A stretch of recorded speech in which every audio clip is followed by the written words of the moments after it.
সুপ্রিয় মাছ চাষি ভাইরা, আসসালামু আলাইকুম। দেশ ও প্রবাস থেকে যেখান থেকে বসে আমার এই ভিডিওটি দেখছেন, আপনাদের সকলকে আন্তরিক প্রীতি ও শুভেচ্ছা জানিয়ে শুরু করছি আমার আজকে নতুন ভিডিও। আপনারা যারা বাণিজ্যিকভাবে ভিয়েতনাম কই মাছ চাষ করতে চান, তারা আমাদের হ্যাচারিতে পাবেন উন্নত মানের ভিয়েতনাম কই মাছের পোনা। আমাদের ভিয়েতনাম কই মাছের পোনার বৈশিষ্ট্য হলো আমাদের ব্রুট মাছগুলো 2 পিসে কেজি। তাই আপনারা আমাদের কাছ থেকে মাছের পোনা সংগ্রহ করে মাছ চাষ করলে আপনাদের পোনা 4 থেকে 5 মাসের মধ্যে 2 পিসে কেজি হবে।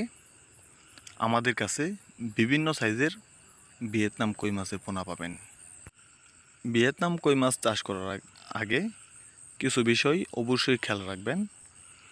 ভিয়েতনাম কই মাছ ক্রয় করার আগে অবশ্যই মাছের সাইজ দেখে কিনবেন।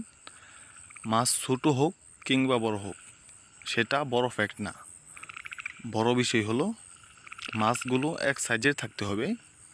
এর কারণ ভিয়েতনাম কই মাছ ছোটো পোনাগুলো বড়গুলাই খেয়ে ফেলে। তাই আপনারা মাছ পুকুরে যে পরিমাণ ছাড়বেন, যদি এক সাইজের না হয়, তাহলে সবগুলো মাছ আপনারা পুকুরে পাবেন না। তাই আপনাদের কাছে একটি রিকোয়েস্ট, আপনারা অবশ্যই মাছের পোনার সাইজ দেখে কিনবেন। মাছের পোনার সাইজগুলো যাতে এক সাইজ হয়। এক সাইজের পোনা ক্রয় করে সঠিকভাবে খাবার প্রয়োগ করলে আপনারা অবশ্যই ভিয়েতনাম কই মাছ চাষ করে লাভবান হতে পারবেন। ভিয়েতনাম কই মাছ ছাড়াও আমাদের কাছে সকল ধরনের দেশীয় এবং ক্যাটফিশ জাতীয় মাছের পোনা পাবেন। মাছের পোনা নিতে ভিডিওর স্ক্রিনে দেখানো নম্বরে কল দিন।